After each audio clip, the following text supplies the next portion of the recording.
Welcome to the Superhero Sidekick Leadership Coaching Podcast with Joel Smith and Joe Baker. We're here to help you develop your superpowers.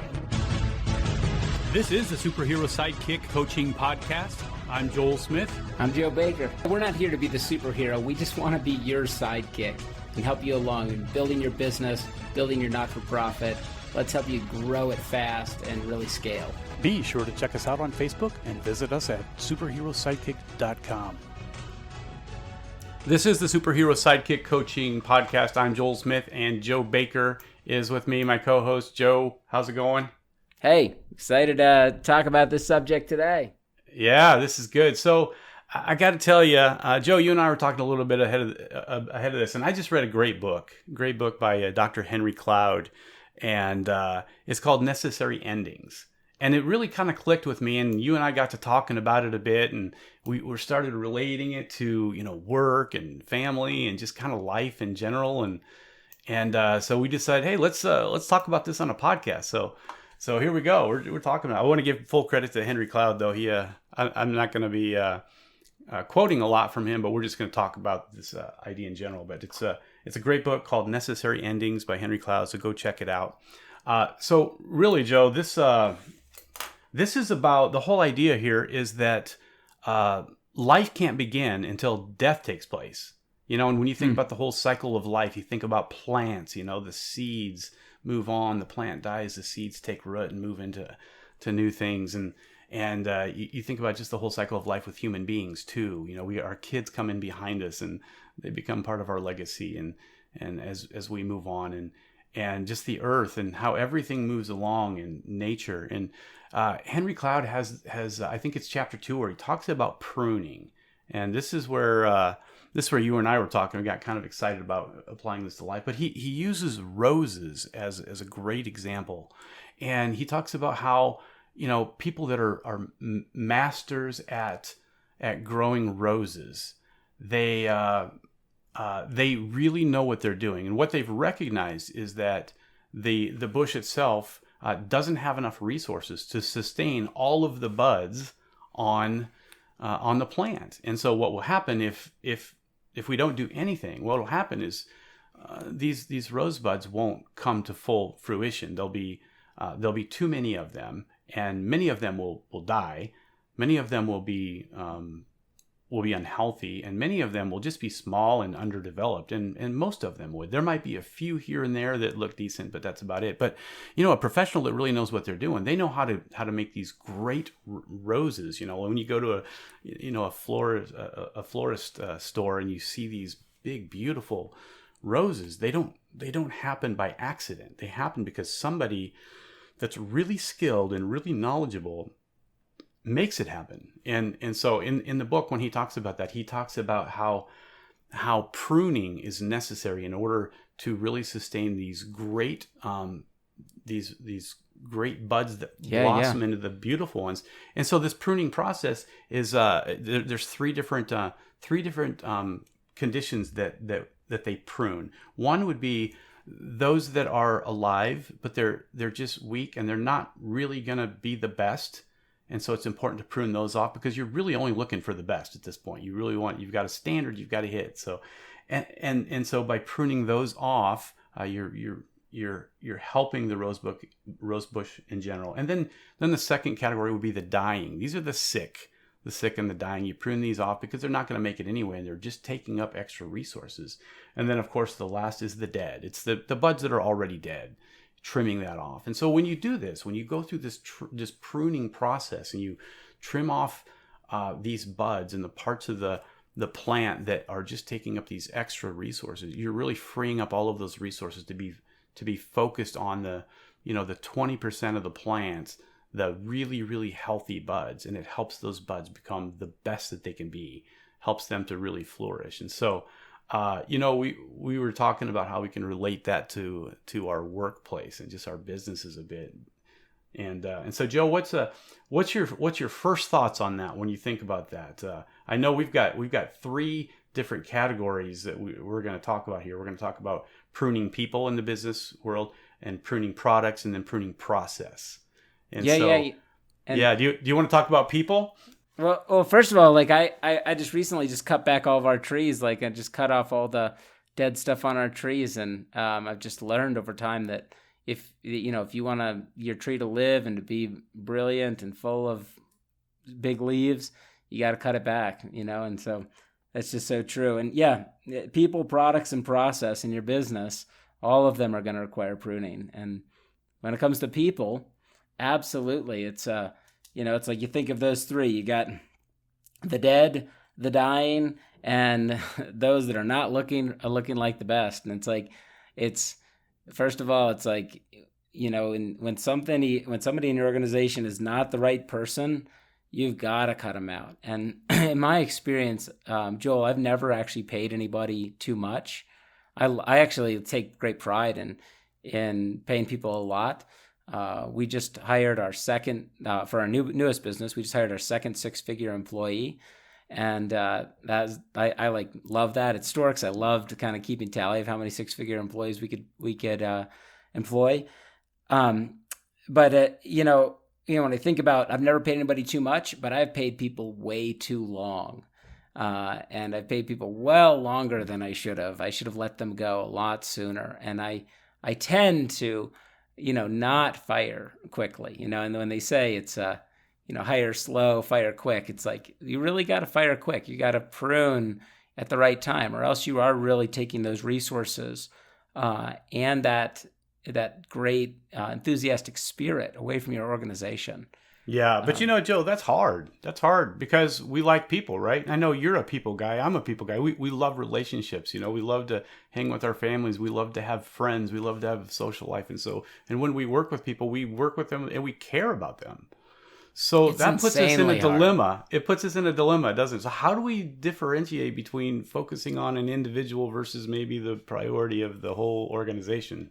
It's insanely hard. And it's especially for me, like it was always like one of the hardest things for me is to, like, I had people that I should have fired long before I did, that I had every reason to, and I didn't, and those are some of my greatest regrets, and even though some of those things are really hard, it's, I mean, one of the ways that I like to think about it with people is I always try to come up with, okay, well, partly, or this is definitely my fault. I made this mistake, or oftentimes, like even in a toxic environment, you can look at the things that the CEO did that contributed to creating that toxic environment that made that team member go toxic.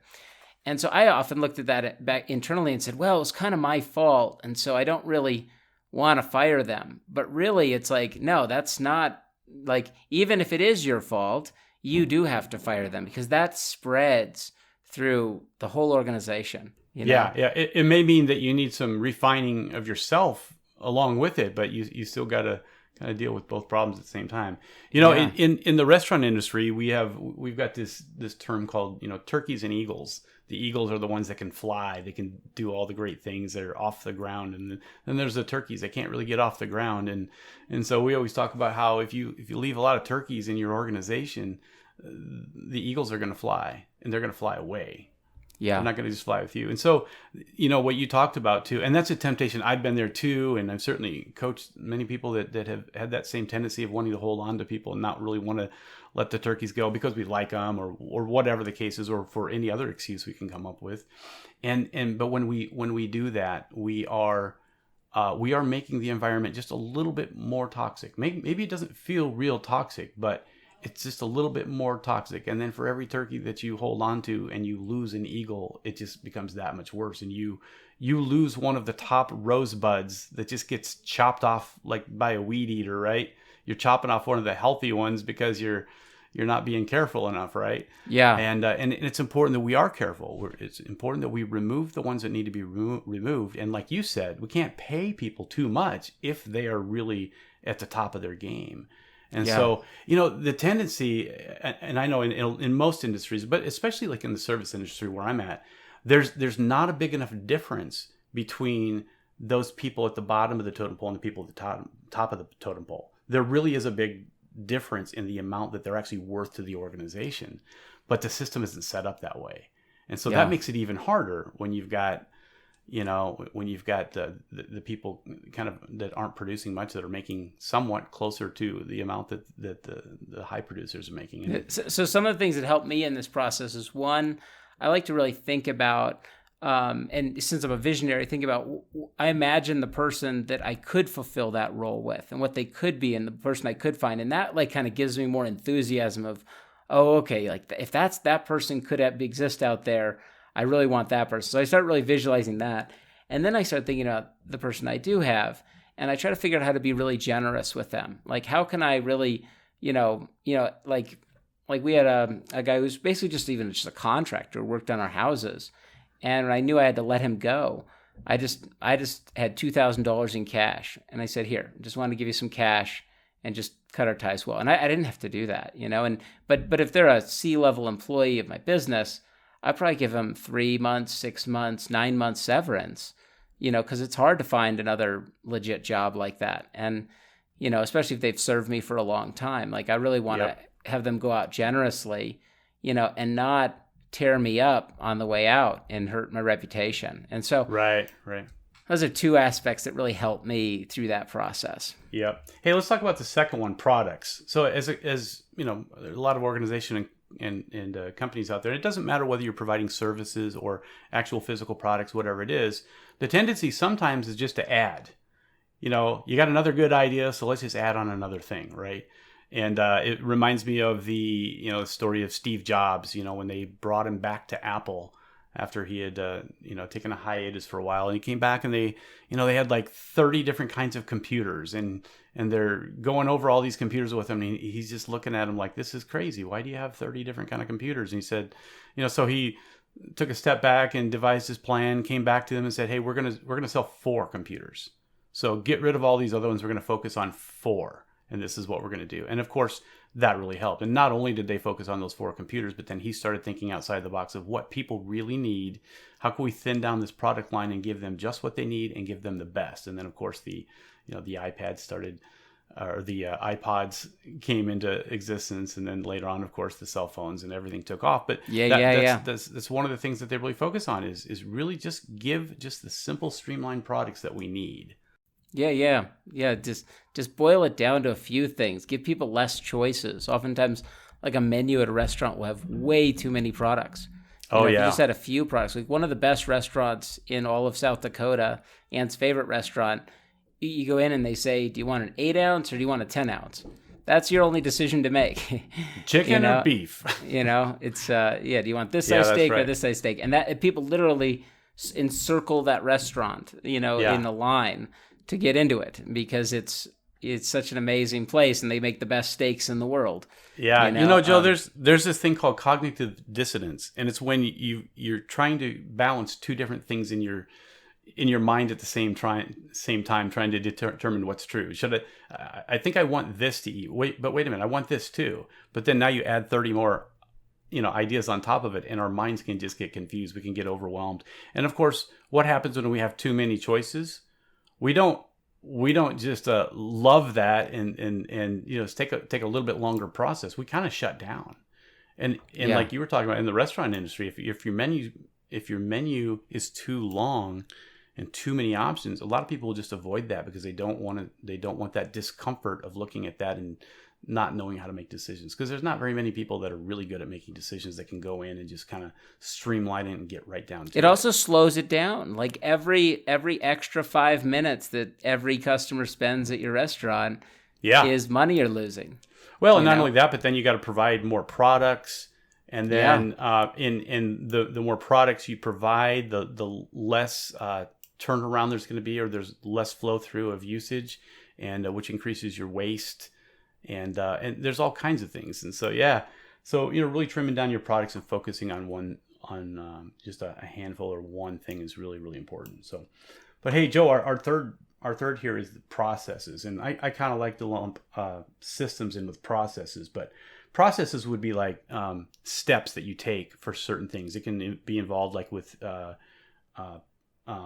manuals and just production manuals and things that we do. But what's your thoughts on processes? How can that get out of whack? When I think about processes, like there's some organizations that have lots of steps, like way too many steps to accomplish something. And you can look in very quickly and see that, oh, wow, there's an overwhelming amount of steps. Maybe it's even the design of the building or the design of the offices. You want certain people to have a certain proximity to each other. And, and then in addition to that, like sometimes a CEO will have, to okay every step of the process. And Right. they actually become the biggest hindrance of making it successful. Yeah. So if you have an organization that's not empowered, so people aren't able to make valid decisions all the way down to the bottom of the company, and everything runs through the top, that's really slow. I guess maybe red tape is the term. It's bureaucracy maybe, but all of that really plays into that. And with processes too, it's really simple just to add to it. Again, like we were talking about, just adding. You got a process, and then but what about this? Okay, well, let's add another step in here for this. Let's add another step into for this, and then before you know it, you got this 20-step process, and it's so confusing. It takes far more time to learn the process than it does just to kind of go get the job done, right? Yeah.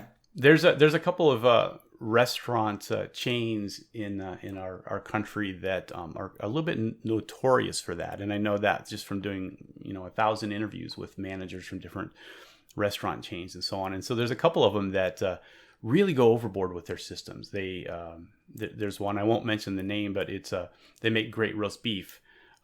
Anyway, they have checklists for everything, and then they have checklists for their checklists, and they have systems for, there's clipboards all over the store, and it's, I don't know, maybe they've updated to tablets now, but there's just checklists for checklists, and so there's just too much time checking over the things that you need to check over, and so trimming that down and making that simplified, really helps too. And I think we've been able to do that in our business. I've had a lot of experience in the restaurant industry. I've seen all of the red tape and stuff. So we've tried to really do that, really thin down. We created something called a red book in our company at Papa Murphy's that really trims it down and gives us a simple step to take that walks us through the day and helps us to focus on the things we need to focus on, but not waste our time either. So, but every company needs to have that. And how does coaching help with all this, Joe? We've got just a few minutes left, but I want to say something about in the not-for-profit world too, because they need to trim these things too. We've all heard of Charity Water. Last I checked, Charity Water has over $100 million in the bank. They're a major nonprofit that has influenced the whole world and put wells all over the world. But they weren't the first to do that. Have you ever heard of an organization called Bloodwater? Yes. Yeah, I've heard Bloodwater. Wow, that's cool. They were founded by the guys of Jars of Clay. Is an amazing organization. Yeah, that's how I knew it. Yeah, I'm a big fan. So they really kind of put together this concept of like there's a connection between HIV and clean water, and they kind of focused in on that. And they decided to put wells all over Africa, and they were leading in it. And then they decided, we want to do all these other things too. We need to provide nets so that people didn't get bitten by malaria. And we want to provide vaccines. And we want to begin to, improve people's farming and cooking and all these other aspects. And honestly, their pitch got very complicated, and suddenly they're big and booming, and Charity Water comes along. And Charity Water comes along and says, for this amount of money, you get to fund a well that serves these people, and we're going to film those people when the well opens, and we're going to put a GPS on it, so at any time you can see how your well's doing, and you're going to give to this well. Well, Charity Water blew Bloodwater out of the market. They became the big gorilla that took over the whole market, and it was because they had such a simple and clear and defined pitch. And what's unique about Charity Water is actually they do most of the things that Bloodwater does.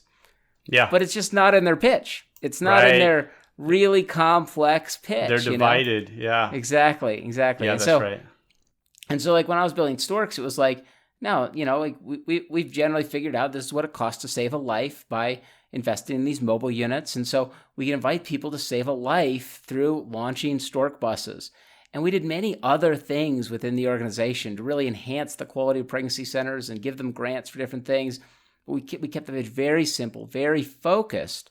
And that's really how we grew to 18,000 monthly partners. And in the same way, Compassion is a very simple and clear message. They do a lot of things, but their message is very simple. It's like you get a kid on the fridge. It's $41 a month, and you're able to provide for them. And so as you're thinking about yourself as a not-for-profit, those are your products, and they might need to be greatly simplified to really be able to go to scale and have really grow your organization. Yeah, excellent. So, for those of you out there, Joe and myself are both coaches. We love to coach people. We love to help people. We love to help people through these processes and help through pruning. And this is what we do. We think this way. We live and breathe it. Joe really loves to work with nonprofit organizations. He's a big vision guy. And I'm more of a leadership coach. If you want to learn more about what we do, go to superherosidekick.com. You can email either one of us at joe@superherosidekick.com or Joel. It's just the same with an L in there, at superherosidekick.com. Email us. We would love to connect with you and talk about any potential for helping you with your organization. And we'd love to hear, any reviews and leave comments and subscribe so that you can be a part of this podcast and listen to what we have to say. So, Joe, hey, it's a good discussion. This has been great. So I understand you're going to be heading out and doing some mountain climbing with your son next week. So good luck with that. And so for all of you people out there, pay attention to Facebook too. Joe will be giving some updates on that, and got a big climb. You can follow us. You can follow us at my son's name. It's Sam Adventure or Samuel Adventure, depending on if you're on Instagram or Facebook. But just look us up. Yep. Yeah. And then go to your website at samadventure.com too, right? Yep. Samadventure.com. So check it out, follow it, and hey, we'll see you on the next episode. Thanks, everybody.